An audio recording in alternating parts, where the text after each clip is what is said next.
think I've probably given her an ulcer. I always feel badly at the end of the day. Ladies and gentlemen, if I could invite you to come back in and take your seats, please.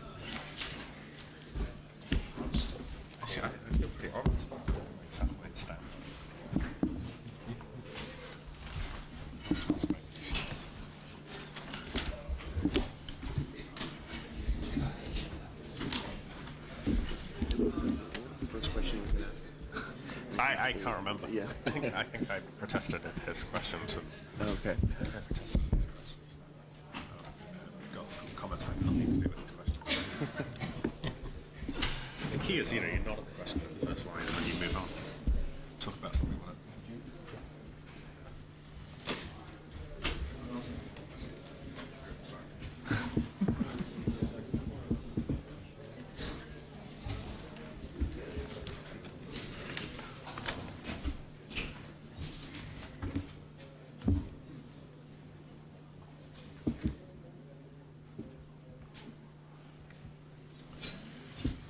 As you can tell from the program we've assembled for this whole conference, we have not been shy about digging into controversial topics. And this panel is certainly no exception.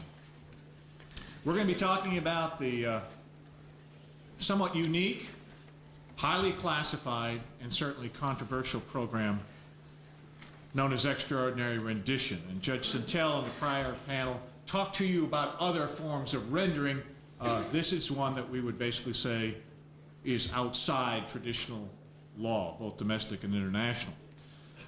It came into the public debate in large part back in 2005 by an article by Jane Mayer in the New Yorker, in which she wrote about the case of Mayer Arar, which was mentioned in yesterday's panel by Ron Atke.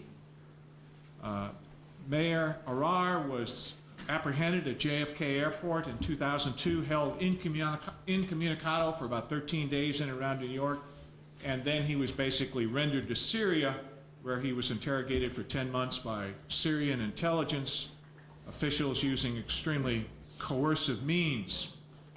Jane also, in that New Yorker piece, wrote more broadly about the whole program of Extraordinary Rendition, which, by the way, actually began in the summer of 1995, and one of our panelists, Mike, was the creator of the program. So in just a minute, I'm going to invite him to tell us about the history of the program that he, in fact, created. But certainly, there has been a change in the procedures, or at least the reason for Extraordinary Rendition as we have moved into the Bush administration. I think most of you also recall reading or hearing about the kidnapping of the cleric in Milan, Nasser, which resulted in charges being brought against some of the CIA agents that were involved. They were found through receipts from credit card purchases, and also the case of El Masri, the German citizen who, while traveling in Macedonia in December of 2003, was detained by Macedonian officials, handed over to the CIA operatives who flew him to Kabul, where he was held in a facility and interrogated for about 4 months. Unfortunately, however you look at it, it was then determined that it was a case of mistaken identity, and he was finally released in May of 2004 when he made his way back to his home in Germany. Now, these cases that I've mentioned to you have attracted a tremendous amount of media interest. As a matter of fact, Mark, who's on our panel, has been one of those journalists who has followed these cases and written about them extensively. They have also, as you probably know, resulted in litigation in the courts, the federal district courts of the United States, and in most of those cases, the government has sought application of what we call the state secret privilege, because the very discussion of such a highly classified program in the federal courts could, in the eyes of the government, and the courts have agreed, cause grave damage to the national security of the United States. That in and of itself, the use of the state secret privilege, is a separate topic, and Congress is now considering a bill that would legislatively provide some rules as far as that privilege. We have a panel of experts that we have brought together this morning to discuss this very highly highly classified and confidential and classified program. They come from both the legal community. We have 2 attorneys, but also I felt it appropriate that we look at it from a policy point of view. So we've got Mike Scheuer from the CIA background and also Mark Mazzetti from the New York Times. So we're going to be looking at this from a much broader perspective, and hopefully that'll be a benefit to those of you who are not attorneys. Mike served in the CIA for 22 years, from 1982 until 2004, all but 3 of which involved covert action. Prior to leaving the agency, he was the chief of the Bin Laden unit, and he's currently an adjunct professor of security studies at Georgetown University and testified before Congress, about a year ago, wasn't it, Mike? I think so, sir. Yeah, about a year ago on Extraordinary Rendition, gave some very pivotal testimony before the Congress about this whole program, and we'll hear some of that this morning. Aziz Hook is the Deputy Director for the Justice Program at the Brennan Center up at New York University. He is a summa cum laude graduate from both the University of North Carolina, and we'll have no NCAA comments, John, from the University of North Carolina and Columbia Law School, and then went on to clerk for Judge Robert Sack of the Second Circuit and then for Justice Ginsburg on the Supreme Court. He's a prolific scholar and writer, and his counsel in several cases concerning detention and national security policy, including the Munaf and Omar cases, which were recently argued before the United States Supreme Court, and at the lower court, the judge writing in one of those opinions is sitting right here and was on the previous panel, Judge Sintel. John Radsan is a graduate of Duke University, so we welcome him back, and Harvard Law School, and is currently an associate professor at William Mitchell College of Law in St. Paul. He's also a federal prosecutor, former federal prosecutor, and one of the reasons that I wanted John to join us on this panel is that he is also a former assistant general counsel in the Central Intelligence Agency, so he brings that dimension to us. John directs the National Security Forum at the law school, which probes the balance between liberty and security in counterterrorism policy. Now, I've got to tell you something. John flew in from Minneapolis, St. Paul last night, was supposed to arrive, did not get in until 4 o'clock this morning. And I've also asked John not only to do this panel, but he is substituting for Mr. Rodriguez on the afternoon panel. So we are trying to load him up with as much coffee as possible. And we really, really appreciate all the agony he's gone through to get with us this morning. Mark Mazzetti, our final panelist, is a correspondent with the New York Times, where he covers national security for the newspaper's Washington Bureau. Mark received his BA summa cum laude right here at Duke, so he is back with us, and then went on to get a master's degree in modern history from Oxford University. He is the recipient of the 2006 Gerald R. Ford Prize for distinguished reporting on national defense. Now, I want to welcome all 4 of you to the panel, and what I'd like to do this morning, rather than have each of the panelists start out with a statement, I want to get right into a moderated type of discussion, because I definitely want to leave more than enough time for your questions and comments, and so I will pose some very broad questions for our panelists, and knowing their background as I do, I think we will have some disparate views from the panelists. But Mike, I want to begin. I mentioned you testified for Congress. This is, in a way, your program. You created it back in 1995. Can you tell us a little bit about the purpose that you envisioned and how it started out, and in your view, how it might have been transitioning into a different type of program under the Bush administration? Sure.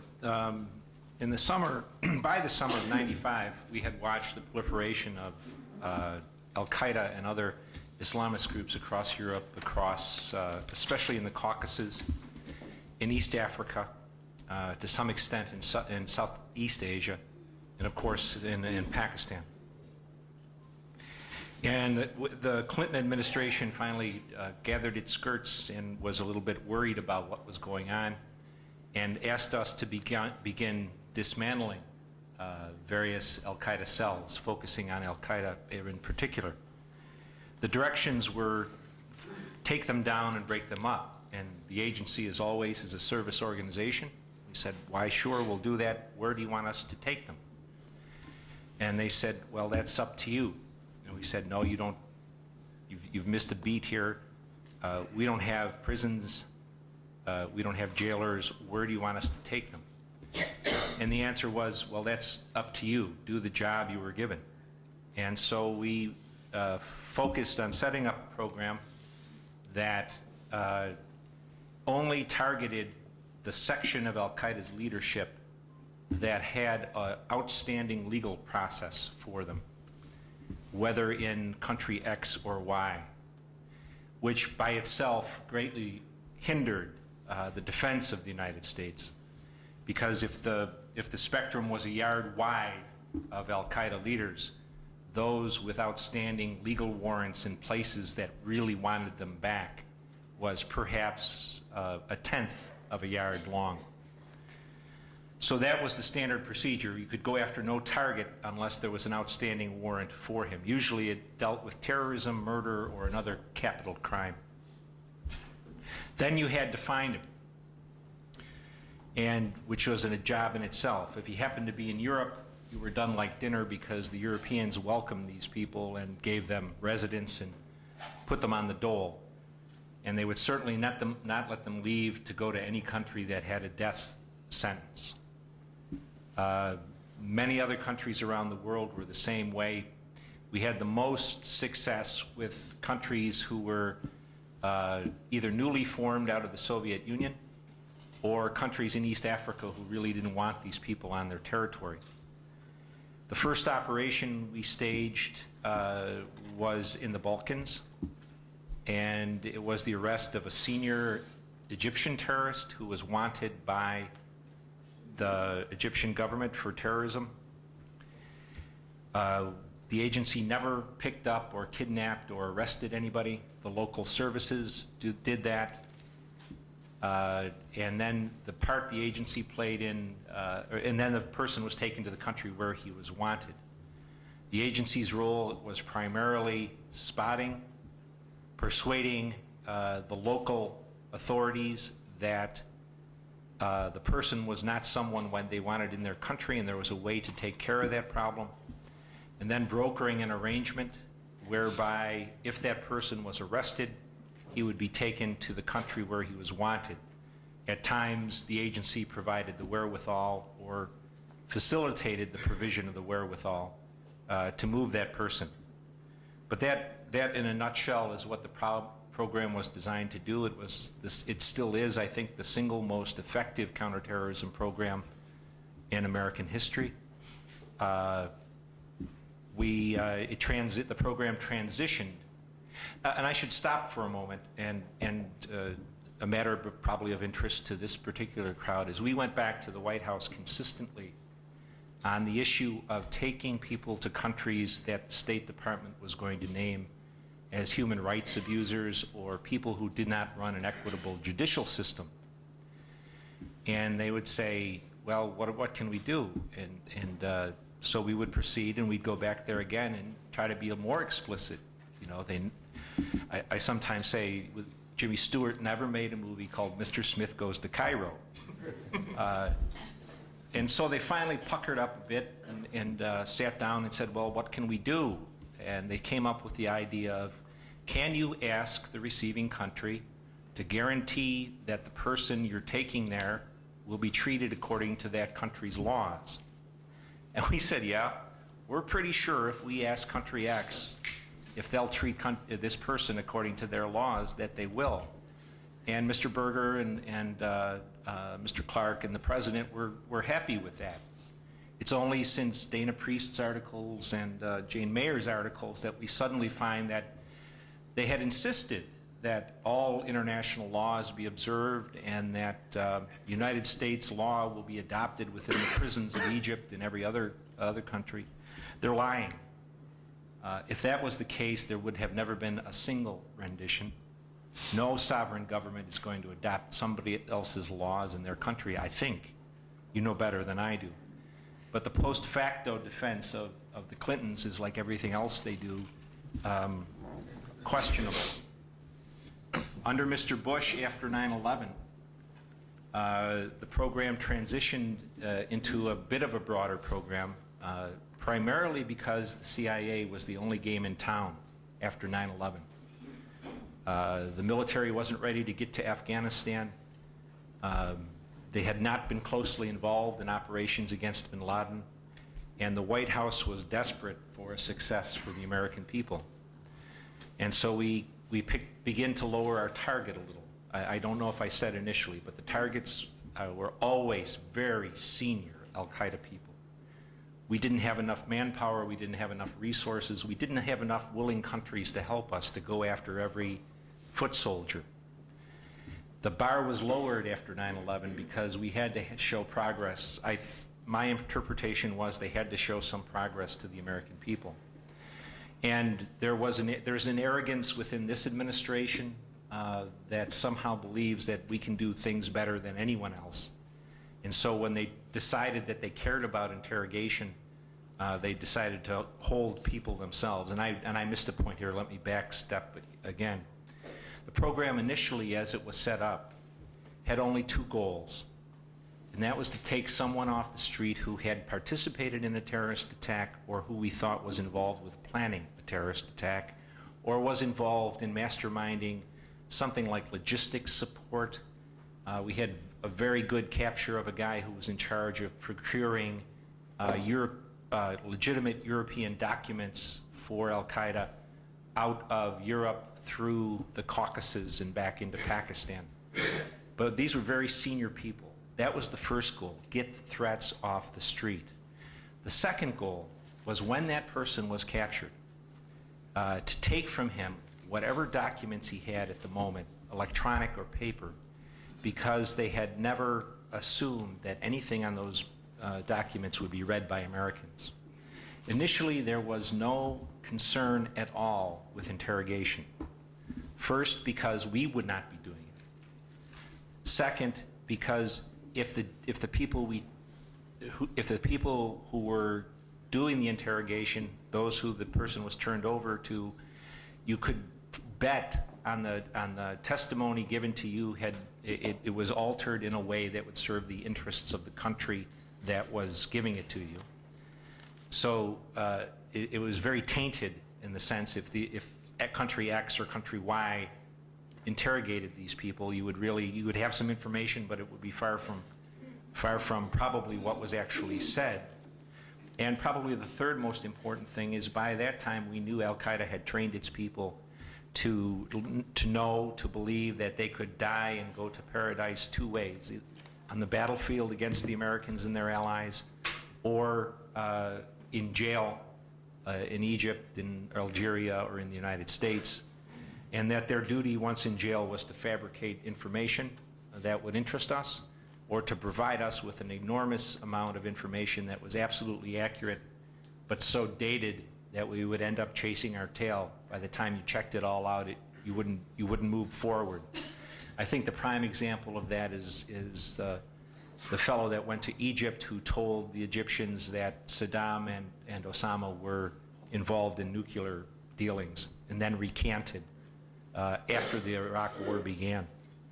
But that was the basis. Under Mr. Bush, this administration put more emphasis on holding people ourselves. There were still some people taken to different countries, and I have to say I'm much less experienced under the Bush administration. I ran rendition operations from July of '95 until June of '99. But we hold them ourselves. Increasingly, some are returned to the countries because the countries want them. They remain indicted, if you will, in their systems. I am not one that believed that interrogation was very important. I have no objection to the methods that were used. I'm not criticizing that. I've just spent an awful lot of time of my life working through interrogation reports that turned out to be a waste of time. That said, General Hayden has said they've been very useful. I have to believe that he's an honest man and probably is finding them so.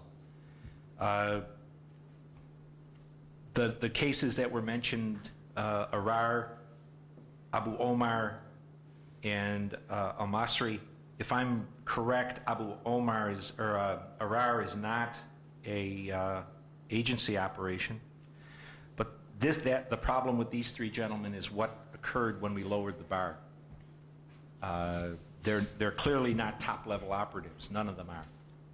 And before 9/11, even under the Bush administration before 9/11, I'm almost certain that none of them would have been a target.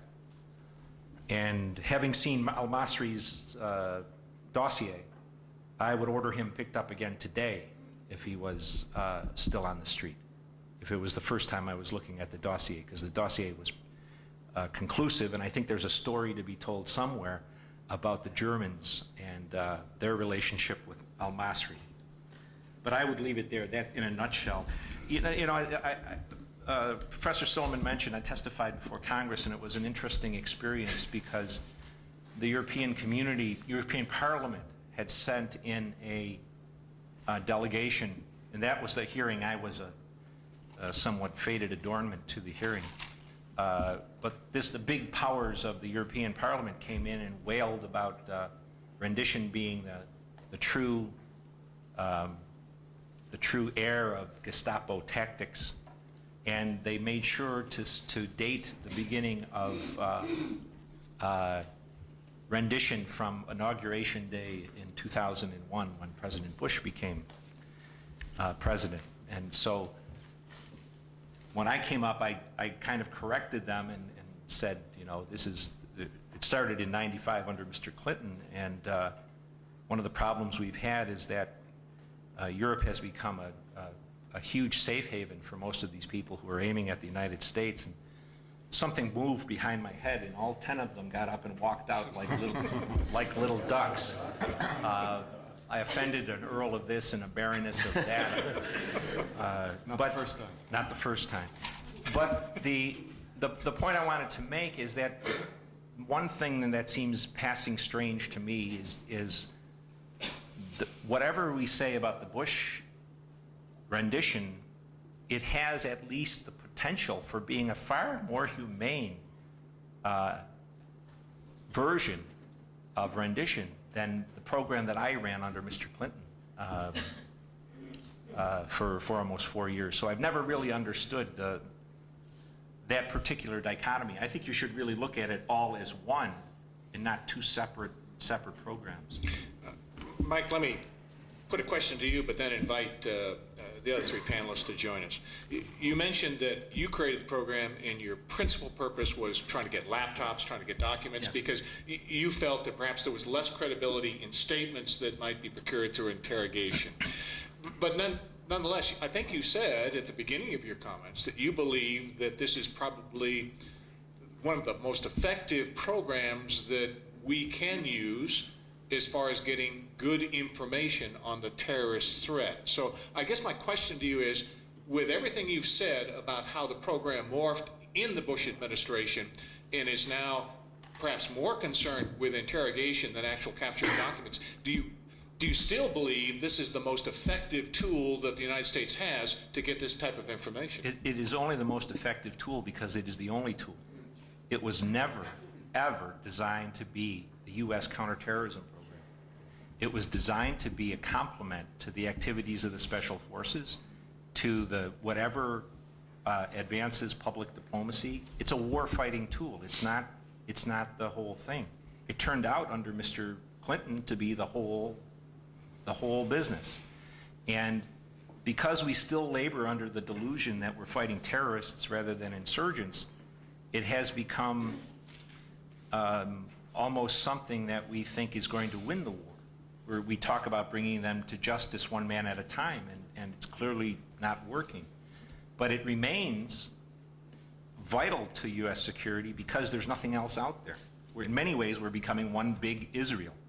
All we have left to fight for, to defend ourselves, is the military and the intelligence services.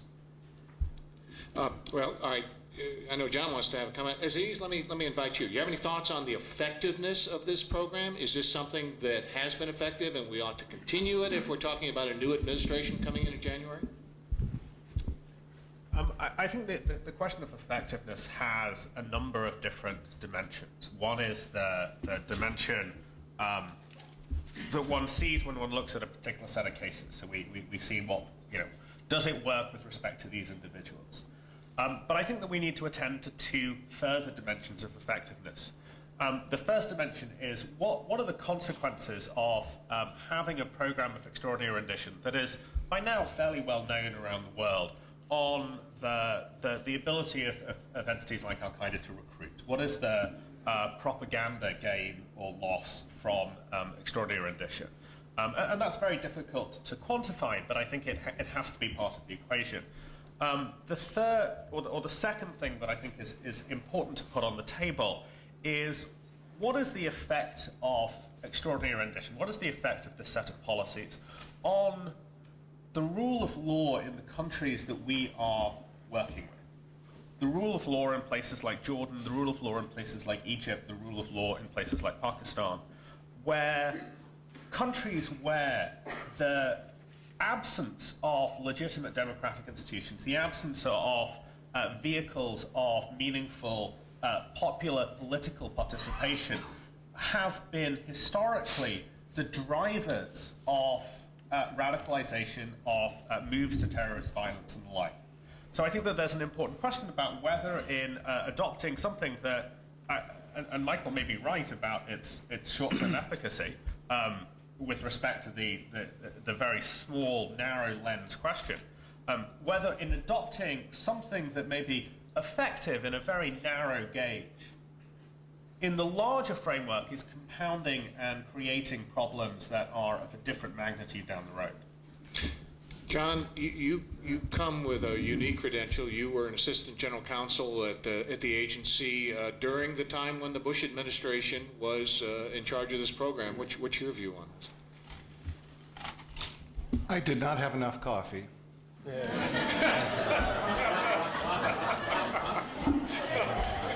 I'm very happy to be here. It's always a pleasure to see Scott. It's a pleasure to be in this great university. I'd like to take care of one preliminary matter, and I will answer the question. I'm outclassed on this panel. Such great writers, deep thinkers, very experienced, all so handsome. I am outclassed. What I'd like you all to do, I noticed Scott put in this packet that we have the conference evaluation form. Out of courtesy or pity for this poor lad that was sitting on the runway in Minneapolis, there are 3 categories. Radsan, it's R-A-D-S-A-N. It's a Persian name. Put excellent down so it takes away the pressure for my remarks this morning. I'd like to react first to Mike's comments about the continuity of the program. And I don't disagree with everything he said, but I put a different emphasis. Most of us in analyzing extraordinary rendition from the time that Mike created the program recognize that back in the Clinton administration, there were mixed motives, that the Clinton administration justified this program through a law enforcement lens, that there were bad people out there that we needed to snatch because the countries would not cooperate with us in extradition or other ways, and we wanted to bring them back to justice. And when we talked about rendition, there was rendition to justice, to bring them back to a federal district court where charges were pending. Mike is right, and I don't dispute his vast expertise, that we also had rendition, and I think it's a fair way of describing it, for intelligence purposes, that we would snatch somebody off the street and send them to another location.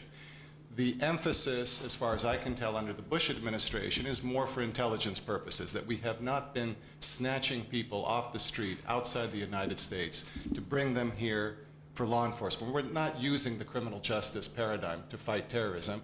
And then we have to figure out, once we've snatched these people, do we want to retain them or do we want to send them to another place? And there are policy reasons why we might want to send them to another place. And this overlaps with some of what Mike has said, is that these other countries may be better than we are in doing the interrogation. They may speak the language in the dialect that makes sense, that resonates with the person you're interrogating.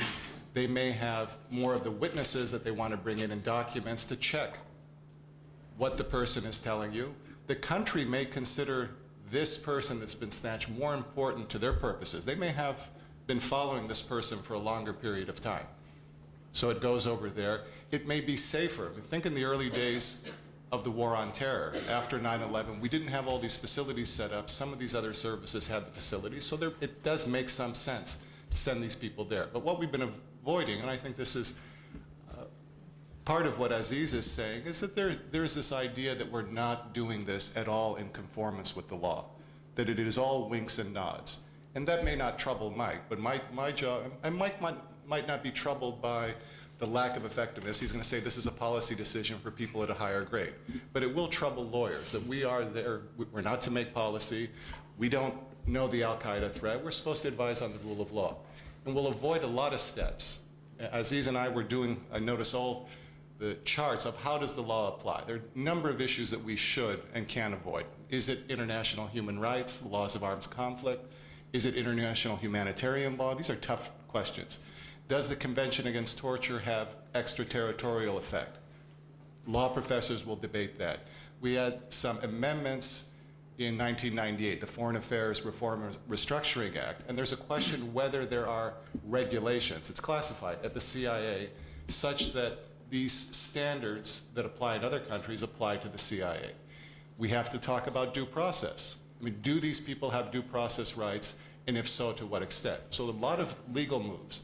And what I've done in other discussions and with people that are not lawyers is try to boil it down. And I think most of us would agree that the Article 3 standard in the Convention Against Torture, which says if there are substantial grounds for believing the person is going to be tortured in the country that receives this person, you should not send the person. It is illegal. And there's a Senate understanding that further refines that and says if it's more likely than not that the person is going to be tortured, you are not allowed to render. And that is my bottom line. And then we will debate, well, what does it mean more likely than not? What is the role of assurances from the countries that are taking them? I think that Mike believes this is just paperwork to make the lawyers happy.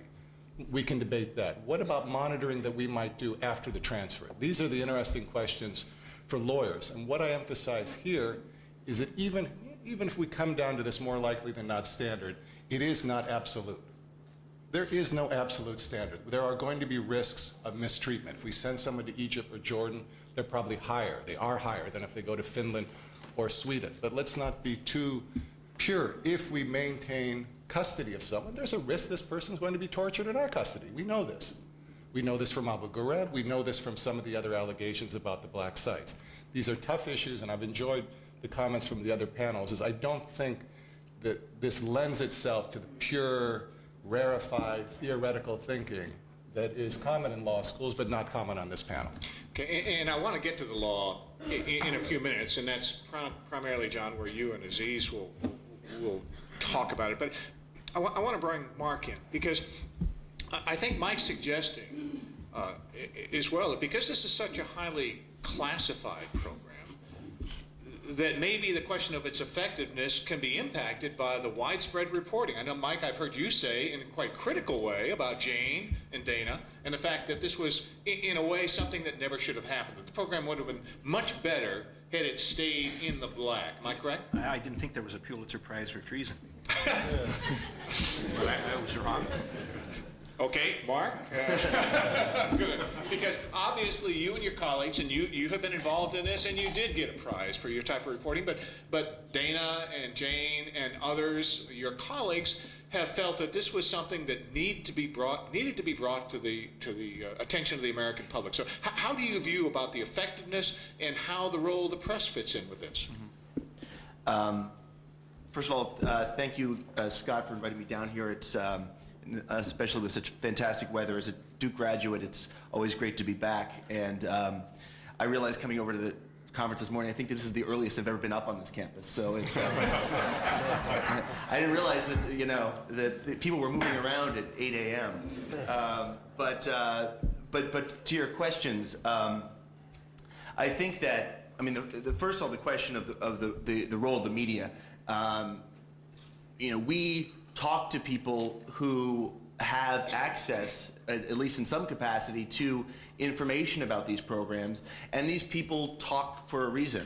And you can debate whether, well, in some cases maybe they are violating the law, but the reason they're doing it in large measure is because they are somehow they have problems with what they see, the problems with the program. They don't think these problems are being addressed, and they think that there's no debate about very controversial programs, and that there should be some kind of public airing. I would defend all of the reporting that has been done on this and other programs under the Bush administration, and a lot of things that don't that doesn't get out is that is that we in the press, in our own offices, debate intensely how much we should reveal, details we should reveal, details we should withhold from publication, and sort of use this test of will it endanger people, and also is there a public need for some of these details. But in terms of the effectiveness and also going forward to the next administration about this program, all I can say is that there is remains extreme paranoia within the CIA about the blowback for these programs. I mean, as we've seen over the last few years, the Inspector General of the CIA has investigated extraordinary renditions. The Inspector General has investigated the CIA detention program. There's been fears of legal jeopardy of CIA operatives who have been involved in these programs.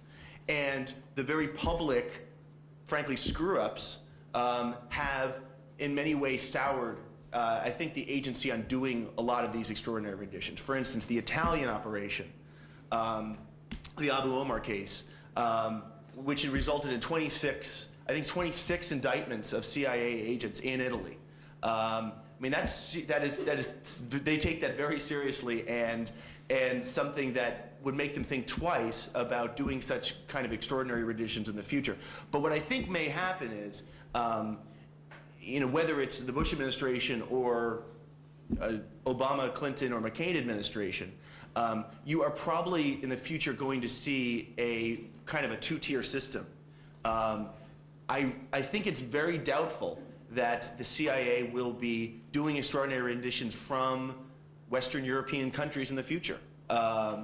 Italy, Spain, Great Britain, Denmark. I think it's they have been burnt enough by what has happened, particularly in the Italy case, that they're going to think twice. They're going to think about using different means. Now, that will not necessarily apply to other countries, Pakistan, African countries. I think where they feel like they're not going to have these legal entanglements if they carry out these operations. I think that's, to some extent, the thinking inside the CIA now about doing this in the future. But as we've said before, I mean, so much of this remains so highly classified that we still only know, I think, a small portion of the program, of the Extraordinary Rendition program. And I want to sort of make one final point, which is this is to distinguish from the CIA's own detention and interrogation program, which is well known, has there's a series of overseas prisons where the CIA uses what they call enhanced interrogation techniques, but those are of CIA interrogators as opposed to another country's intelligence service. And I think there's really a critical question to ask here, and that is, what is the future purpose of extraordinary renditions? If, as we know, the CIA has the authority to do its own interrogation using these so-called enhanced methods at their own prisons, and these are interrogation techniques that General Hayden of the CIA has said time and time again are highly effective, what would be the purpose then of rendering someone to another country for intelligence if the CIA could do it themselves, if we take General Hayden on his word that these things are effective? And I think that's a question you have to ask. Now, that's setting aside people's own issues with the CIA program, but I think that's a question we need to ask about the future of extraordinary rendition. Okay, and before we get to the law, Mike, you wanted to respond. Yeah, well, on the final point of Mark's, rendition will continue to third countries will be continued to be useful, because if we can assist another service who wants one of their nationals back because of a terrorist attack, we should be able to continue to help them get those people back to Egypt. It builds credit, and it's like everything else in life. You have to give to get. The one point I wanted to make on what John said was simply that we shouldn't labor under the idea that no lawyers are involved with rendition. I worked on covert action for 20 years, and there has never been significant covert action programs, counterterrorism, counter-heroin operations, and the support for the Mujahideen against the Soviets. There has never been a program that is more examined by lawyers in both kinds of administration, Democratic or Republican, than this program. Within the agency, within the National Security Council, within the Department of Justice, and everybody else who has a law degree and 2 cents to throw in the hat has been involved in examining these programs. So the Dana Priest particularly was scurrilous in suggesting that agency officers were having people picked up because of whim or because of hunches. That has never happened. It is a thoroughly grounded program, thoroughly, I would say, obsessively guided by lawyers, by your colleagues, the product of your universities. Mike, I noticed that Scott whispered into your ear, and I think this is just a perfect segue into the panel this afternoon about the role of lawyers on these policies. I'm not condemning. What I'm saying is there's no operation, no rendition operation under the Bush administration or under the Clinton administration that was conducted without a thorough review by U.S. government lawyers. All right, let me put this to you. John, you were talking about, you raised the specter of Article 3 of the Convention Against Torture. Those of us that teach in this area are used to dealing with it from a legal paradigm. Mike's not a lawyer. Mark's not a lawyer.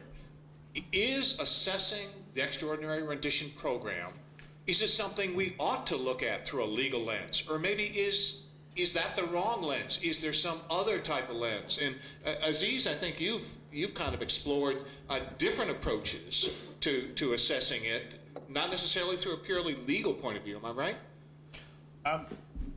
Well, let me say a couple of things. First, just to go back to this point about efficacy, I think we've skated over a little bit one of the core policy questions that arises regarding efficacy. That extraordinary rendition is, in at least a core set of cases, a procedure where somebody is handed over to be subjected to tactics or interrogation measures or forms of detention that we would categorize as in violation of core commitments to bodily liberty and integrity. And we have bounced around a number of different justifications for that deprivation of liberty. Aiding or playing nice with other intelligence agencies was the one that Michael just mentioned. The possibility that intelligence might emerge in the future. But in an important respect, the discussions of extraordinary rendition, which after all is an adjunct to either torture or some form of cruel and human degrading treatment, are out of step with the discussions that we have about torture, or out of step with the discussions that we have about forms of infliction of grave harms. Because in those discussions, we, or at least in the broader public sphere, we generally start from the presumption that that kind of bodily harm, that kind of degradation of another human being is only justified by the most extreme, by the most intensely urgent of justifications. And the hypothetical that's usually put out is the ticking time bomb hypothetical, which, for reasons maybe other panels will go into, is, I think, very flawed. But at least it shows that these tactics are generally we justify to ourselves with an extremely high bar. And what's striking about extraordinary rendition is that somehow the fact of displacing the brutality by 1 degree has changed the nature of the public debate, such that we don't hold ourselves to the same bar.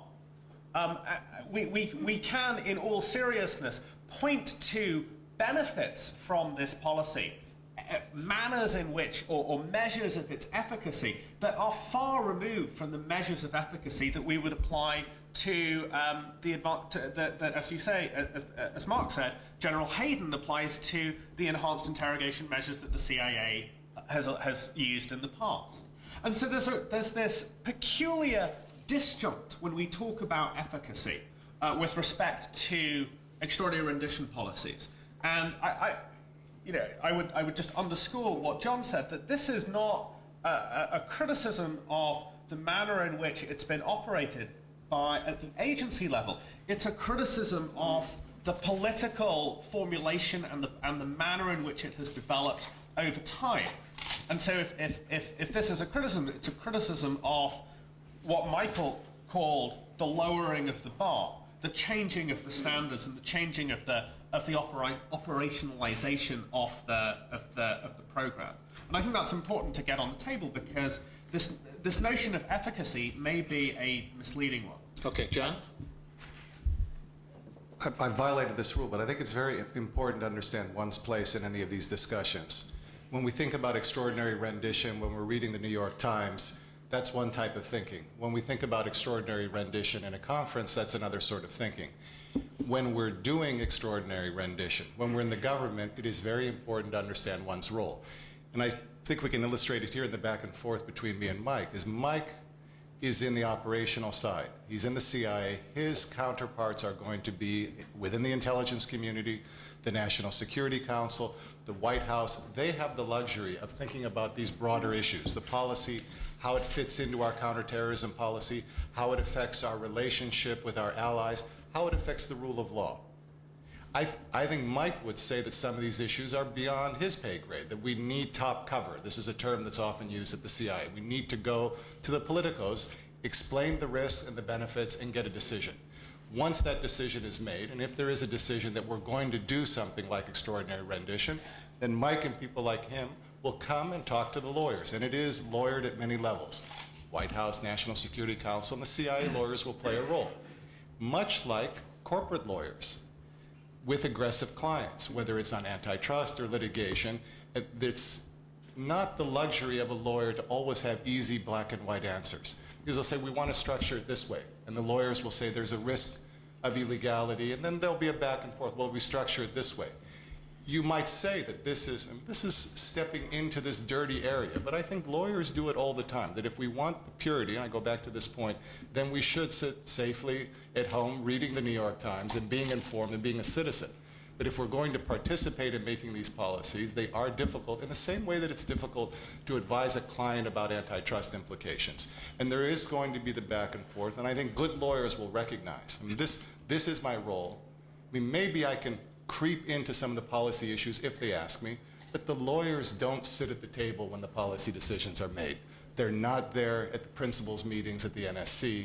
They're not there at the deputies' meetings. They're not that often around the White House. They'll make a decision, and they say, like they do in corporate, let the lawyers worry about the paperwork. Let them worry about the intricacies of the law. All right, let me get to the paperwork, John. Let me make a hypothetical, because obviously this is still classified. We're somewhat limited as far as how we can get into this. But we have the Convention Against Torture that says that we should not be sending anyone, Article 3, should not be sending anyone to another country where there is substantial belief that that individual will be subjected to torture, right? Then the Senate, in its understanding, said that means more likely than not. So that is the incorporation for domestic purposes for Judge Sintel's courts. That's what we're looking at. Now, hypothetically, let's say the President of the United States makes a special finding after September 11th of 2001 that this type of program is essential to defend the United States. And he does it in accordance with the legislation and briefs some members of Congress as required under the statute. Now, how does the law then play out? How do we look at international law, which has been interpreted by the Congress to mean something slightly different and perhaps a different bar? And how do we look at the domestic law in this? What is the legal framework? John? Well, either you or Aziz. You can start. Please. Neither of us understands the law, so that's really the legal framework in this context is relatively straightforward. As a background matter, there are complex questions about the manner in which international law in the form of treaties, which are interpreted by the Senate in reservations, declarations, understandings, find their way into domestic law. And one example of those complexities arose or was answered by the Supreme Court in the Medellin case from a couple of weeks ago, and one could talk for days about those complexities. But in the context of torture and in the context of the application of international rules against torture, against cruel, inhuman, and degrading treatment as a consequence of transfers, the legal answer is relatively simple, because Congress has given us a rule in a 1998 law, the Foreign Affairs Restructuring and Reform Act, that while it's framed in a rather peculiar semantic way, establishes a very clear rule that you cannot transfer to torture, with the understanding that it's more likely than not standard as declared by the Senate, at odds with the international understanding. But that is the rule, whether the transfer happens within the United States or outside the United States.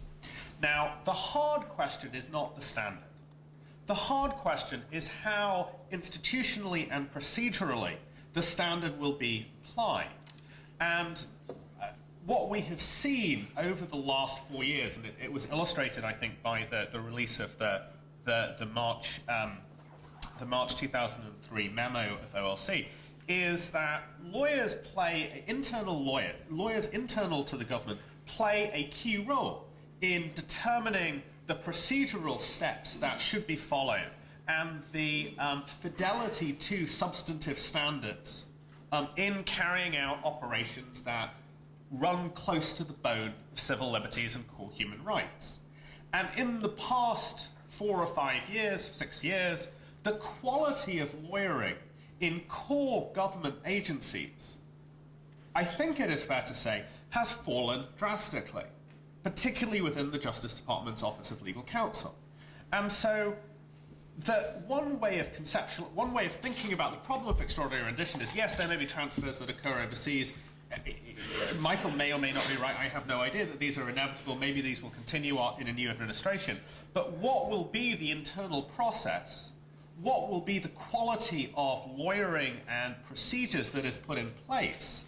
And can those procedures move beyond the, quite frankly, check-the-box approach of diplomatic assurances that we have seen under the present administration for the last few years? And I think that that's a genuinely very, very hard question. Can we restore not really the substantive rules, but can we restore what the internal integrity of certainly the Justice Department? And I'm much less well informed about the CIA General Counsel's office, just because there's much less reporting on it. Can we have an internal process that ensures compliance with that substantive rule that's enacted in FARA? That, I think, will be the really hard question for a subsequent administration. Okay. And staying with the law for a minute, John. Sure. I agree with what Aziz has said about the process. A point of disagreement, it's not clear that the CIA has passed any implementing regulations. I think there are those that believe that FARA itself applies. It says it's all relevant agencies. We have the Convention Against Torture. This is a debate about how and to what extent that statute has been implemented. But I'll accept that the more likely than not standard applies. One of the reasons that I panicked, Scott, at your question, as I heard it, you were going to this core question in counterterrorism, the commander-in-chief power. Does the commander-in-chief have the power to override statutes? And That's where I was going, yes. And I think any of us, if we're honest, will put a big question mark here. It depends on your view of our Constitution. We have in these memos, John, you putting forward a very robust idea of executive power. We remember the language, whether it's from the August 2002 memorandum to the CIA about interrogation, whether it's in the March 2003, where he says that Congress cannot interfere with interrogation decisions in the same way that Congress cannot interfere with battlefield decisions, where to put tanks, where to put troops. That's the most robust view of executive power. I don't see that we go that far. I think we can draw distinctions between interrogation, rendition, and battlefield decisions that I think most of us would consider to be the core of the commander-in-chief power under Article 2. Where I disagree with John Yoo, and I agree more with Jack Goldsmith, is good lawyering and good policy making will avoid some of these constitutional questions, these deep questions. It would have been better statecraft to go to Congress early on and explain, treat Congress as adults, make them behave like adults, and say that we need to make some exceptions or adjustments, and we're going to draw you in not by whispering into your ear in the intelligence committees, in classified briefings, but we're going to debate this like adults, and we're going to change the law, and we're going to live with it. And I apply this across the board, whether it's on interrogation. I don't like the way we did the interrogation guidelines for the CIA through a classified order and classified regulations. The administration says, well, the bad guys will find out what techniques are on the table. The bad guys are going to guess no matter what, and even if they train against these techniques, it's better for us to have transparency. Let's decide, do we want sleep deprivation on Khalid Sheikh Mohammed? Let's decide, do we want to do sensory deprivation? Do we want to do isolation? And let's live with it. And let's do it now, because we are going to be attacked again. And let's say to ourselves, this is the balance that we're willing to live with to protect our democracy and to protect our safety. Okay, and I don't want to slop over into just talking about interrogation techniques, because I want to stay focused on extraordinary rendition. But John, let me pick up on something you just said. And let me draw a parallel and draw everyone back in a much broader scope. The president did issue an executive order that set up a separate standard for detention and interrogation by the CIA, and that was last July. And I think, as most of us know, the Congress had an amendment fairly recently to the Intelligence Authorization Act, which would have required all the techniques for interrogation to be the same as what the military is required to do, which basically satisfies the Geneva Convention. Now, that's a parallel to what I want to ask all of you. If the Congress was eager to legislate in that area, and John, perhaps become a partner in these programs, should the Congress also get involved in some way in regulation or oversight with regard to extraordinary rendition? And this is a question for all four of you. Mike, you have a view on that? When I testified, they kept trying to, the congressman kept trying to point to me and said, what do you think? And I said, I don't give a damn. You know, this is your job. If you don't like what we're doing, pass a law, we'll follow the law. All I can do is follow the legal advice that I'm given. And I'm perfectly happy to do anything that defends the United States, as long as the lawyers sign off on it, whatever it is. But they seem to be uncomfortable with the idea of, they didn't like it, but they also didn't want to stop it because it might be unpopular for some voters. The one thing that's missing sometimes in these discussions is that we're operating under a very significant threat. And once again, this program can never be the war winner. It is, I think, what we've seen over the last 20 years, as more and more people have foolishly believed that war has changed, that precision weapons are the answer, that you no longer have to kill very many people or lose people or have collateral damage among civilians. What the reality is far from that, and both presidents that I worked for, all four presidents I worked under, have moved increasingly to covert action. And covert action is not ever a war winner in a war in which the United States is directly involved. But because they don't want to unleash the U.S. military, because they're so embarrassed if the Europeans say, shame on you for killing 5 civilians, they will increasingly go with covert action, and we're going to be stuck with this problem. Okay. Before John, Mark, what do you have as far as congressional movement in this area to somehow restrict, regulate, have oversight over extraordinary rendition? I mean, you're aware as any of us about the program itself. Does it need to have the other branch of government come in? Well, I mean, certainly the depends on how much of Congress you want to bring into the tent. I mean, the oversight committees, in theory, I mean, this is their job. I mean, they're supposed to be monitoring and overseeing the activities of the intelligence community, and in some kind of it plays some kind of role of reining in things that they think are outside the bounds. Now, I think as we've seen in the last, I mean, over a certain period of time, a lot of people think that Congress has kind of fallen down on the job of doing proper oversight, and really, holding the intelligence community's feet to the fire on certain programs.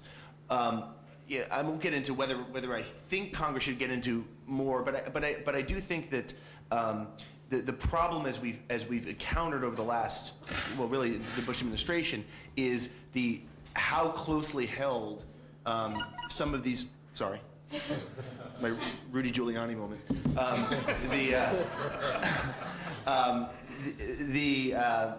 And you know, if you look at whether it's extraordinary rendition or the terrorist surveillance program.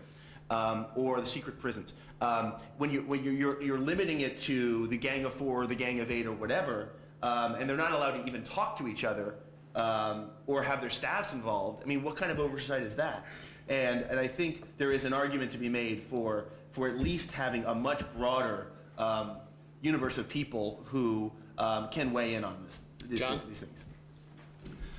My views have changed on your question, and it's in part by listening to wise people, including my colleague Aziz and his colleague Meg Satterwhite. I used to think that we could rely more on the executive. I was willing to defer more to the executive in this area, and I don't feel that way. And the al-Masri case is a problem for me. Arar, I agree with Mike, there's not any indication from the public record that this was a CIA program, but when you have 150 people that have been rendered, you can't just say, well, we're going to make a mistake or two. So I would draw, yes, to answer your question, I would pass a statute. I'd draw Congress in beyond the oversight committees. Let's have them pass more law in this area. Let's have them share the responsibility. Another idea that I'd like, and it's to address the point about providing more process and providing some sense to the world that we're not just doing this willy-nilly, is that I would consider something like the FISA court. You would have a classified presentation. You might not necessarily have lawyers on behalf of the person that's proposed to be rendered, but you would have process there. I might even have an ombudsman, somebody with a security clearance, to make sure the process is fair. It's not going to be perfect, but I think this will resonate with the American people and the international public, that we understand that we've made some mistakes. We're trying to find a balance. We're not going to do these things openly. This is an important struggle. We need to have secrets, but we're going to draw in the other branches and draw in on what I think has been, by and large, a successful experience with the FISA court, and have that variation on this important issue of extraordinary rendition. Aziz? Congress has been involved in oversight and increasingly in the idea of regulating extraordinary rendition. It should be involved, but it probably can't be involved in a way that's effective under present circumstances. Let me explain why I say that. It has been involved. There have been oversight hearings, both classified and open. There is a legislative proposal that Senator Biden has introduced that actually contains the FISA idea that John just described. I don't personally think that that's a great model, but it nonetheless is a starting point for thinking about many of these questions. And Congress certainly has the capacity to do oversight. It should do oversight. Constitutionally, it is a co-equal branch on matters of national security, and certainly I don't buy either the EU arguments or the softer arguments about the scope of the Commander-in-Chief clause. I think it's perfectly clear that Congress has plenary authority to look into what the Extraordinary Rendition Program has been doing and to legislate on the matter. I think that there's a sort of political science reason why it should do that. I think that in many respects, extraordinary rendition, like other policies that have emerged in the last 8 years, have traded off short-term efficacies, where I would put scare quotes around that, against long-term goods. And in particular, the reputation of the United States, the integrity of as I said, the rule of law in countries where I think the long-term safety of the United States depends upon the viability, and we find ourselves ironically hostage here, depends upon the viability of democratic processes in countries like Pakistan and Egypt. And this is precisely the kind of longer-term thinking that somebody who is in office for more than 8 years, which are most of our senators and congressmen because of the way that party politics now works, are incumbents for a long time. Hypothetically, they could consider those longer-term consequences and maybe do a better job than the executive branch, which may be afflicted by short-termism. But I think it's unlikely that Congress will, in fact, do that, because we do not have at the moment a national conversation that in which, beyond sort of specialized forums of this kind, security, and beyond, I think, some relatively elite media outlets like the New York Times, in which rational discussion of national security matters takes place. I look at the campaign coverage, and I think that you would have to be blind in at least one eye and partially sighted in the other to think that this question of national security has gone, and the magnitude or the public concern about the threat of Al-Qaeda-related terrorism has vanished from the political sphere. It absolutely hasn't. And to the extent that it is present, it takes the form of ensuring a one-way ratchet in the way that legislators talk about this, in the way that public discussion occurs about this, a one-way ratchet that starts with the presumption that the only thing that works in this area is the application of more force.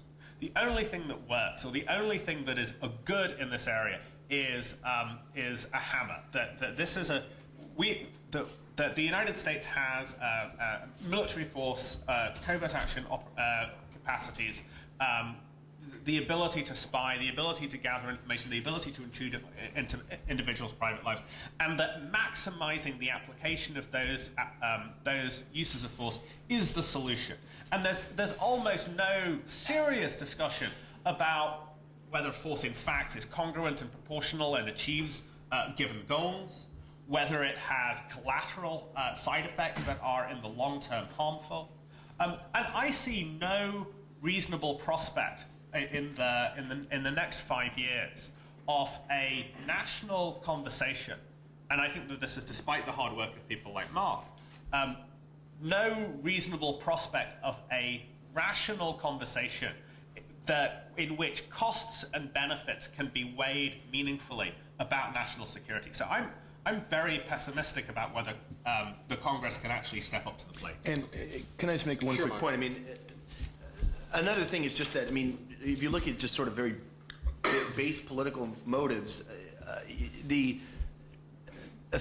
politically speaking, I mean, the administration has been extremely effective in shaping the debate on these matters in a way that raises the threat. And it's not to say that there's an insignificant threat. I think there is a very, very serious threat. But I think that at the same time, there is not a lot of stomach, I think, in Congress to take these matters on in force. I'm frankly surprised that Congress passed the bill to limit the interrogations to the Army field manual, which was then vetoed by the president. But if you look at their debate last summer on FISA, I mean, the administration has been effective because basically Congress caves on a lot of these matters because, as Aziz says, it is not a winner politically to make these points for members of Congress. So I don't know whether there will be a national debate or not, but I think that at least throughout this administration, I mean, I think through the end of this administration, it will continue. The White House will continue to use a very effective tool. Mark, the proof of one proof of your point is look what the Republicans did to Max Cleland in 2002 in that election to question his national security credentials, somebody that gave up limbs for his country. Okay, Mike, you want to have a comment? Yeah, I wanted to make a comment that one of the surest ways to make sure we have to continue to use military power and intelligence sources is to continue to push democratization overseas. To the extent we continue to be mongers of democracy in places around the world, we will, especially in the Islamic world, we will continue to fight an incensed and increasing enemy. We fail as a country to realize there is a stark difference among Muslims who are very keen between secularization and westernization and modernization. There is very little animosity toward the forms of modernization in the Muslim world. Indeed, they are very intently interested in acquiring them and are adaptable and use them in ways we wouldn't imagine. But you can see we've destroyed Iraq and we've destroyed Pakistan in the name of democracy in the last 2 years. We've lit the fire for a new Balkan war by idiotically tearing the most politically sacred part of Christian Serbia out and giving it to Muslims. There is nothing surer to destroy our republic and increase the need for U.S. military force and intelligence action than democratization. And you're all lawyers. If you know what the founders said, that's exactly what they said. Okay, what I want to do, and I want to ask one more question, and then I want to throw it open, because I suspect we've probably provoked some comments here. It is not April 11th. We are now at the end of November. We will have a new administration that is trying to build its strategy to take over in January. We have the new president-elect of the United States sitting right before us, either he or she. The president asks each one of you, what should I do with this program of extraordinary rendition? Should I carry it forward? And how should it be tailored, if at all? That is the question to each of the four of you. You are advising the new president. Mike? I would urge him to continue it and to know that it's ultimately insufficient and the United States will be defeated in some way in this war. The main advice to the new president is to tell the truth to the American people, that we're engaged in a war because of what we do and not who we are. And until we have that in our minds and that realization, we will never craft a program, be it rendition or anything else, that will succeed. John, advise the president.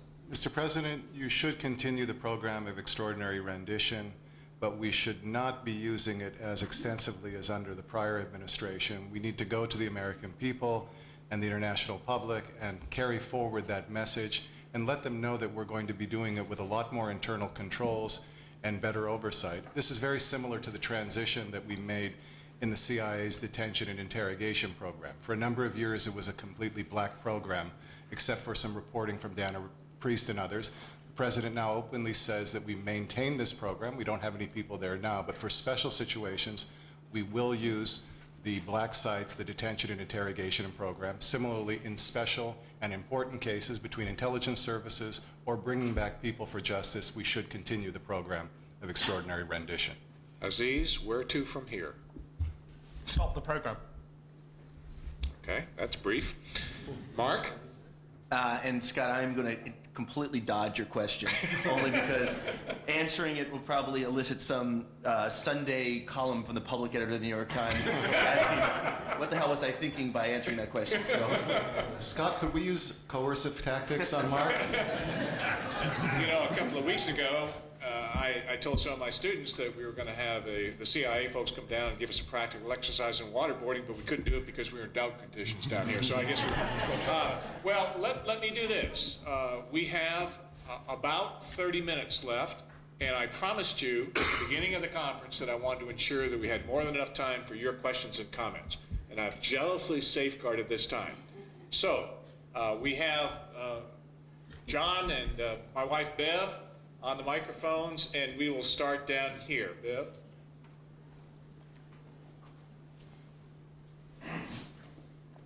Thank you. I'm Beth Berman, and I'm just a private citizen, live here in Durham. I'm puzzled by several references that we've heard this morning comparing the United States to Israel and comparing some of the activities, the rendition program, to things that the Israelis have done or do. And it seems a real mistake to me to think that our means and resources are as limited in some ways as those of Israel. Israel is a tiny little country, obviously surrounded by enemies. It has about 6-7 million people living there, many of whom were threatened with extermination a generation ago. And it's been in existence for about 60 years. So if Israel kidnaps Adolf Eichmann, or Israel goes around and assassinates the Black September terrorists after the '72 Olympics. And Israel feels that it has to rely very heavily on its military and intelligence services, and that's their front line for defending their own existence. How is the thinking widespread in among our policymakers that we are in any way in a comparable position? No, believe me, ma'am, the last thing I would ever want is the United States to be regarded in any way as Israel. What I said was that because we have not used our brains in this and realized that we're fighting because of the impact of our actions, we have not reconsidered our policy. We have virtually no diplomacy to speak of. We have a counterproductive public diplomacy. We have only military and intelligence forces left. And in that way, we're very much like Israel. Israel has no credible public diplomacy or other kind of diplomacy. They're not an attractive society to the world. We used to be, and we could be again, but we're not. The last thing I would ever do in a professional or in a private position was to justify anything the United States did by trying to say it's okay because the Israelis did it. Okay. Another question. Yes, down here. John, if you could.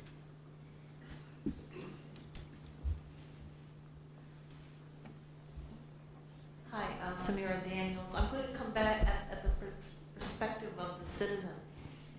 In now getting a fairly good sort of historical perspective on the extraordinary rendition and stuff, I think that we can't underestimate the fact that, you know, so many of these ethnic tensions, even ethnic tensions within intelligence communities all across, must play themselves out in some pretty dysfunctional ways, and I doubt that Michael would disagree. And I think that that's why it's so much important when Michael mentioned about the diplomacy that these issues are being played out because there are ethnic rivalries and dysfunctionalities in our society and other societies, and we need to deal more. And I was wondering how what you think would be an appropriate.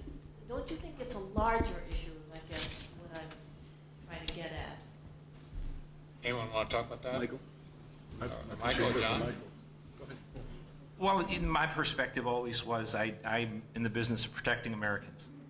And yeah, there's tensions between groups around the world, and we try to find our way through them to not to fix them, but to protect Americans. You know, that's clearly not the agency's job, reconciling various factions. That's why it's a larger issue. It's a much larger issue. It's not being addressed. I think there are certain things in the world that just can't be fixed until they burn themselves out. Okay. Yes, sir. David Luban. This is a question directed to the lawyers, because I don't think that the arguments about the legality of rendition on either side have been clearly laid out. So, as I understand it, the main argument against the legality of rendition is that foreign torture is a federal felony, and being an accomplice to a federal felony makes you a principal in that felony. And if the argument is, well, if the president authorizes a felony, then it's not a felony, I don't think that the commander-in-chief power encompasses that. I've just written a 100-page law review article about why. The argument on the other side is the one that the State Department legal advisor made to the UN's Torture Committee, which was an interpretation of CAT. It was, first of all, that CAT it forbids sending people from the territory of the United States back to face torture, but not from some other country to face torture. And secondly, that the United States has never understood CAT to apply in time of armed conflict. That was quite a startling statement when he made it. He was pointing to some statements that were made by the U.S. negotiators that are actually in the travaux for that treaty, but that were never adopted by the Senate. So it's kind of sketchy argument, but those were the arguments that the State Department has made about why there's been no treaty violation. And I'd like to hear whether, how you think about these. Is it okay to commit a federal felony if the president orders it? And is it really true that CAT doesn't apply if people are being sent from a foreign country to a foreign country? Let's start with the extraterritoriality of Article 3, if we can. That's an open debate John Yoo has presented. It's not a frivolous argument that CAT does not have extraterritorial effect. This administration accepts that argument. John Bellinger from the State Department has made it clear that they apply Article 3 of CAT not as a matter of law, but as a matter of policy. But let's even assume that it is applied as a matter of law. And your first question, you can't transfer someone knowing they're going to be tortured. You can't be complicit to a crime, and the president cannot make that is illegal legal by the wave of his hand or the wave of a pen. We agree on that. Let's go to Guantanamo and look at some of the tough questions that go on right now about extraordinary rendition. Let's assume that John Yoo is wrong and that as a matter of law, CAT applies. We have Chinese Muslims.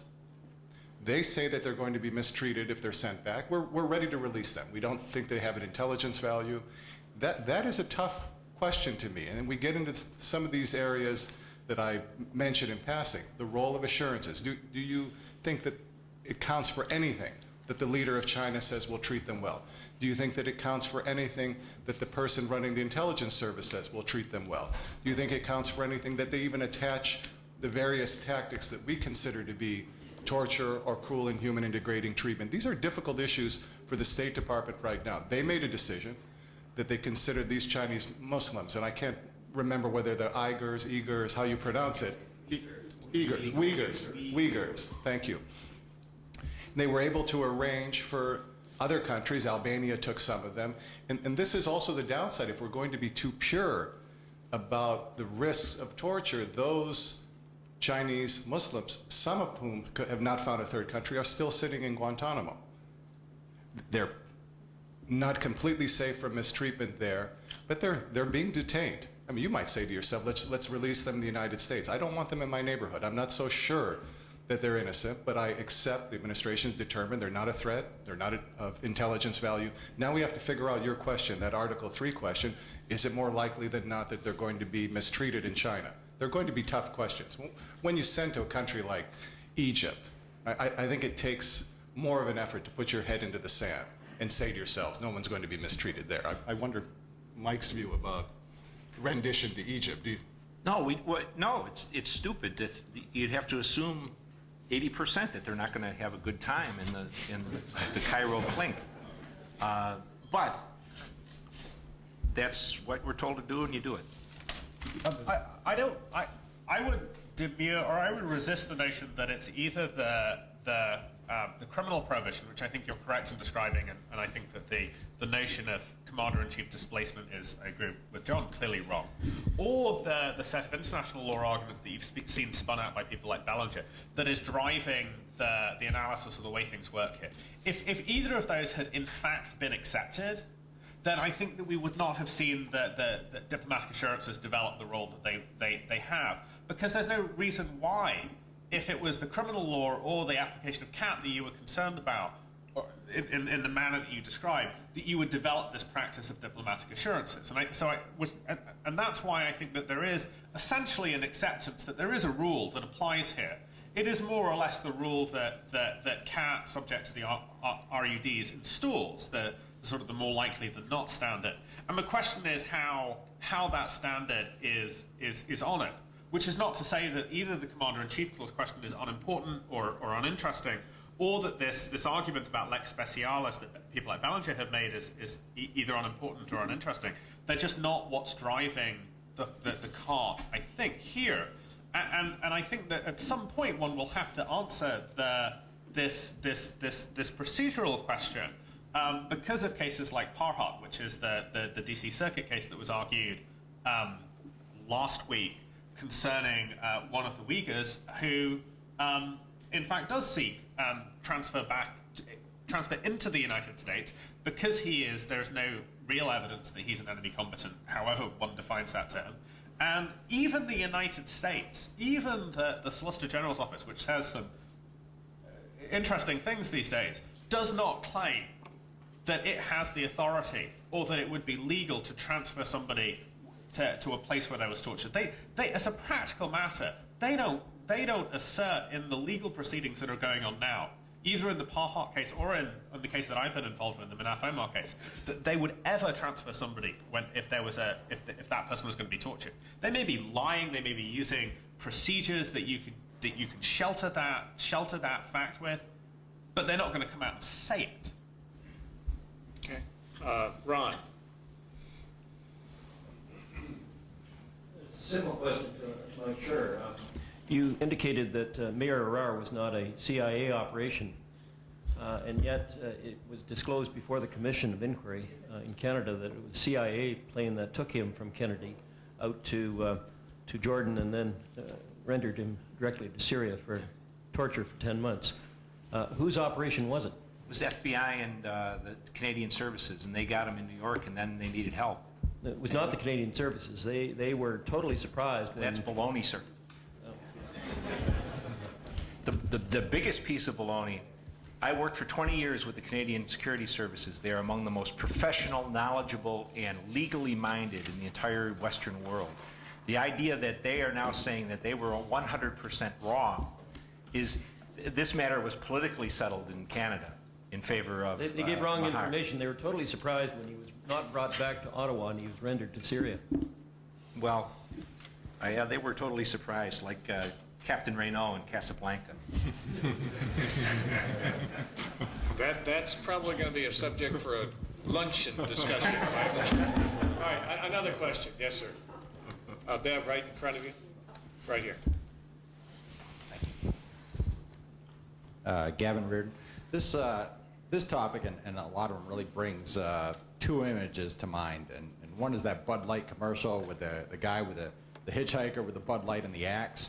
And I mean, it seems like a lot of this is the same sort of way. We really like the Bud Light, but what's going to happen down the road? And of course, this program is morphed, and every program morphs. Whatever, you give them an inch, they're going to take a mile. The other image I have is from Man from All Seasons, when that argument between Roper and Thomas More, and he says, Roper, what would you do once you've cut down all the laws and there's nothing left to hide behind? What are you going to do when the devil turns on you?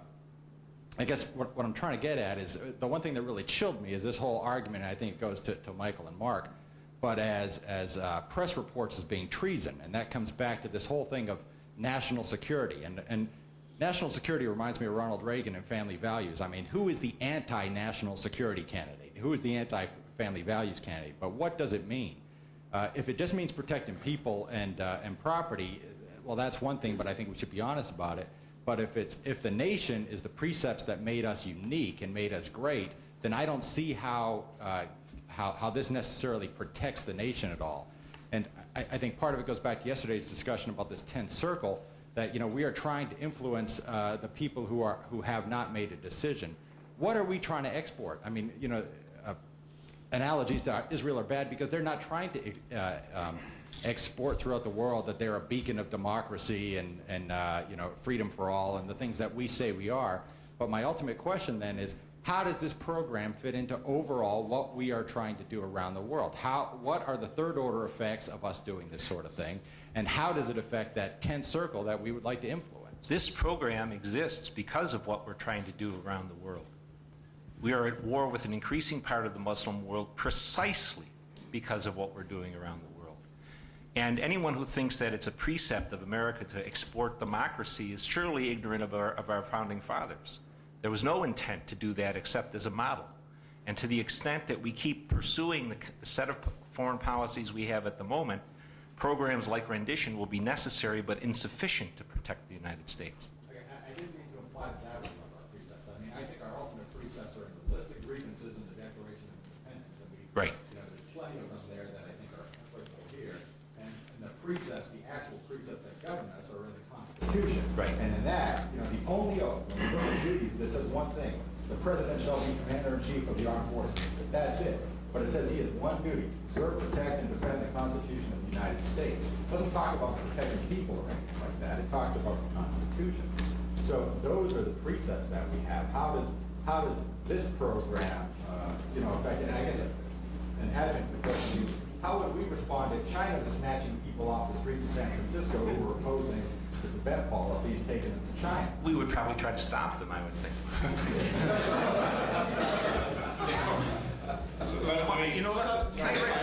Scott, I want to ask a question to Mike, and it relates to your comment about the press. Is it treason? Are they doing a good thing? I like Mark Mazzetti very much. My view is that because he's a Dookie. No, there's no but. No, and the elite press plays an oversight role. It is a dance. They are taking chances with sources. They may be put in front of a grand jury. They recognize the risks that Judith Miller confronted in the Libby prosecution. They play an oversight role, and it's a back and forth. And my question to Mike is, why is it that people within the intelligence community would risk espionage prosecutions, risk losing their security clearances, risk losing their job, and still go to Dana Priest, still go to Jim Risen, still go to Mark Mazzetti, bypassing in many situations what we consider to be the institutional oversight, the Inspector General's office, the General Counsel's office, the Senate and House oversight committees. I submit to you it's because those people feel that those other areas of oversight are ineffective and that this may do something, and those officers understand that they're taking a risk, and this is a form of civil disobedience. You can't have an intelligence service if everybody is talking to Mark Mazzetti.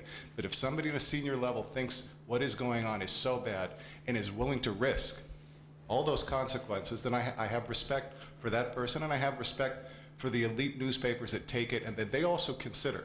We saw with the Risen story about the bypass of the FISA court on the terrorist surveillance program, that they do consider how much detail is necessary to the story, and Dana Priest considered in her story about secret prisons whether they needed to name the countries. The Washington Post, as you recall, decided not to. So why would these people go to the media and not go to these other places? For precisely the reason you said. Having worked through every possible, up including the Senate Select Committee, with a process of my own, it doesn't work. They don't want it to work. It'll never work. But still, there is, when Ms. Priest called me to comment on these things, what I told her was simply, I don't know if it's true, but if it is true, you're going to damage severely our ability to work in European countries for the future. And Europe, for the most part, is already a safe haven for terrorism. Now, who gives a darn about what I say? But that's the reality of it. And she chose to proceed, and she won her prize. So, God love her. Well, and let me ask Mark here, because, John, you mentioned Judy Miller, and I've got to acknowledge that Judge Sentelle wrote the opinion upholding, you can wave, Jim, upholding that decision to confine her. But Mark, you mentioned that when you're talking about this type of story, there's a lot of debate, with publishers, with the editors about this. What is your view? Are you conscious of the fact that when you're talking about putting out a story that has been highly classified, that you are in any way damaging the national security effort? You're very conscious of these questions. You're very conscious, and maybe not. When you're initially reporting a story, you hear something that's maybe classified. You hear something new as a reporter. You investigate it. You pursue it further, whether or not you're going to ultimately publish it. But when it comes to the point where you're actually going to put something in the paper, these are things that you and your betters, your editors, have to think about and do think about. There's some pretty. There's only a handful of cases, recent cases where you debate withholding a whole story. I know the whole debate over the FISA story, which was they withheld it for a year, predated my time at the New York Times. But it basically debated about whether actually just revealing the existence of the program would do serious damage, and there was a lot of back and forth. But there is another sort of behind-the-scenes aspect of this, is that there is a tremendous amount on these of kind of horse trading on these stories with the government. we never publish a story without getting comment or letting them know that we intend to publish. We don't give them the story, but we say this is what we know, and then sometimes, and this does not happen every time, but they will say, well, let's sit down and let us tell you why this detail and that detail can't be in your story, and this is why, because you're going to get people killed or other reasons. But yeah, I mean, in short, we take this stuff very seriously. Okay. Scott, can I reveal a quick one? Reveal a journalist secret. I've developed a relationship with Mark. I said, I won't tell you anything classified. I'll honor my secrecy agreement. I wasn't that high up. I don't know that much. But the people that know won't talk to you and others. He broke the story about the destruction of the CIA interrogation tapes. That was his story. And I remember this quite well because I landed in San Diego, and Mark never uses foul language, and I called him up on the cell phone, and he was screaming, "They effed me, they effed me." And he used the full word. Mark, who did? What happened? They went to the CIA, as they do with many other stories. And this is now come on. They asked the director for a comment. The director's office says, we'll get back to you. And what did the director do? He wrote a letter to all employees. They wanted to get it out in front of the news cycle. And did they have the courtesy to go back to the New York Times? If you track it back, the first person that reported was Pamela Hess from the Associated Press. Later on in the Associated Press, I think they did the right thing. They acknowledged that this story was broken by Mark in the New York Times. But sometimes the administration doesn't play fair. The New York Times went and they want to confirm it, they want to get the facts right. Sometimes they decide not to go with the story, but this is not a good precedent for good relations between the elite media and our intelligence community. We've got time for maybe a couple more questions. Will? Wait a minute, wait for the mic, Will, if you can. Will Curtis. I love lawyers. You want to stop right there, Will? Well, it's coming, not divorce lawyers, but I like Aziz and I are running for cover now. Well, It's gone. I know from my studies in public policy and foreign policy and so forth, that when a president appoints a political appointee to head a bureaucracy, let's say the CIA, at some point you see them come in and remove those political appointees. And what I've been taught in graduate school in studying public policy is that that political appointee get co-opted by the organization. I'm wondering if the same thing happens to the lawyers, the chief counselors for, say, the CIA or the FBI. Do they get co-opted by the organization? And that's the reason why in some cases you'll find that the legal advice may be tainted to some extent. Yeah, and I'm going to want an answer, but I also want to remind us that, unless I'm wrong, Kathy, this is something that we're going to get into a big way in this afternoon's panel, and John's going to be on that panel as well. So we don't want to invade your turf. John? Yes, there is that risk that lawyers get co-opted. That risk exists at other places. I was a lawyer for a Wall Street firm, and I noticed how much the lawyers there adopted the language and the culture of their client, Goldman Sachs, and they would talk about it. There was this sense that they wanted to be the client. Then go over to Goldman Sachs. You're a lawyer. Recognize your role. In the same way, especially junior lawyers at the CIA, they're so taken by the mystique of the analysts, the case officers. They want to use the lingo. You're a lawyer. Understand your place in the organization. You're a little box off the side of the director of Central Intelligence. Maybe from time to time listen to what the people say behind your back over in the Directorate of Intelligence or the Directorate of Operations. When they say lawyer, they don't say it with the reverence that you used at the beginning of your comment. And I remember one lawyer who then eventually went on and became the chief of our counterintelligence center. He was also head of the Special Activities Division. He was taunting me the whole time. I speak Farsi and French and Spanish. He was trying to recruit me into the Directorate of Operations. And he said to me, why would you hand out towels at the game when you can play in the game yourself? And I didn't have an answer to that question. I was afraid, and it's great courage that many of these case officers have to put their lives on the line in tough places, and they care for their country, as does Mike. to make us safe, and they're looking to do the right thing, and they're looking for good guidance from their lawyers and good direction from their policymakers. And again, when we get into this afternoon's panel with General Rives and John and David, I think we're probably going to further this discussion about this very question. Well, one more question. Yes, in the front. John, if you can bring him down.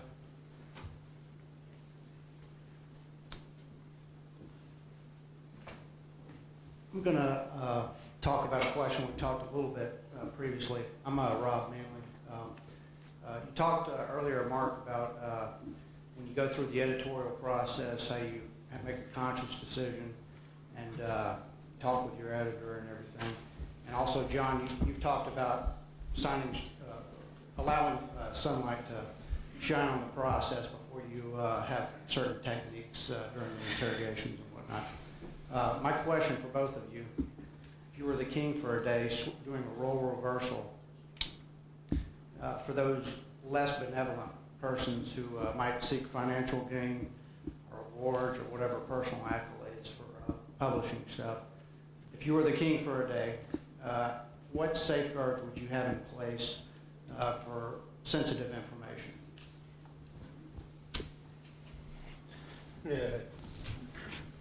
If I had to play, if I was the White House, or if I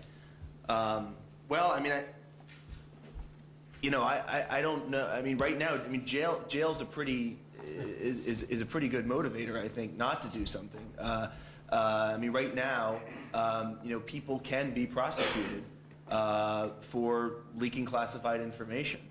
I don't know of any, other safeguards I would put in place. I mean, there's been, things raised there've been ideas raised of actually prosecuting reporters under some kind of like an official secrets act like they have in Britain. Needless to say, I'm opposed to that. Well, I'm supposed to be king for a day, so I'm supposed to play the other side, right? I'm opposed to that. But I mean, I think the safeguards, the current safeguards make my job really hard right now. I mean, I have far more doors slammed in my face than people who talk to me, and it can be very frustrating. But I think that in some cases, as we've discussed, there are people who come to me and others for reasons. So I think no matter what safeguards you put in place, there will always be reporters who find ways around them, and not just to sort of willy-nilly do damage to the country, but to report stories they think are important. I'm not sure if I totally answered your question, but I'll give it to John. I would leave the system largely in place. I'm not opposed to the system, all the various checks, security clearances, risk of administrative sanction, risk of criminal sanction. Where I think we can do better is to classify less so that the American public, when they see something that's top secret, they know that it's important. And we should do better in spelling out what the danger is. Most intelligence community people, they just say this is a threat to national security, sources and methods, and they keep repeating sources and methods. The American public doesn't understand that we should do better in explaining what that means. The liaison services, the satellite technology that we had. Judge Santel referred to that in the earlier panel. Mike Scheuer referred to it here. That when you go over to the New York Times, that you do a better job and you don't oversell it to explain how this is going to affect cooperation from governments, cooperation from intelligence services. And it's not a perfect system. It's a back and forth, and we work this out through a struggle, but I think we should not classify as much. I agree that we overclassify, and we should do a better job of explaining the continuing risk to our country and the need to have an intelligence service, the need to have a military, and to complement it with diplomacy and other levers of protecting our country.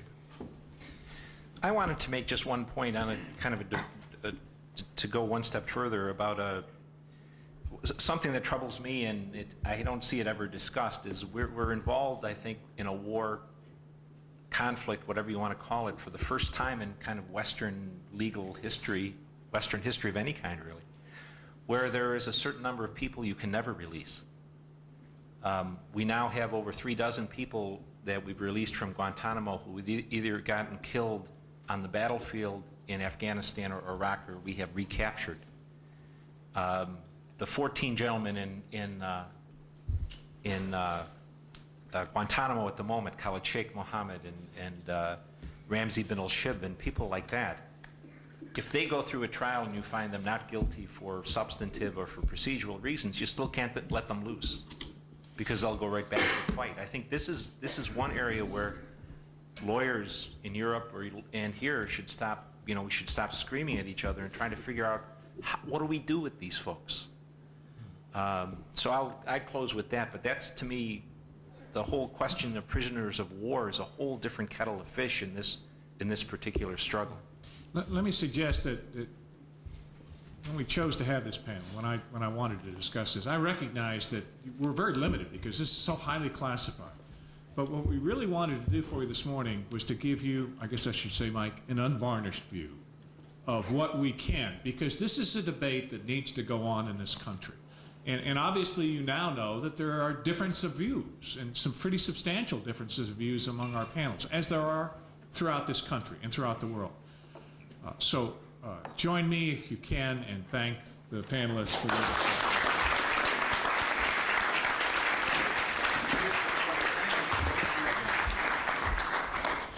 For those of you who have signed up to join us for lunch, again, we are back in the dining room, which is through that covered walkway, and that luncheon will be starting at 12:45.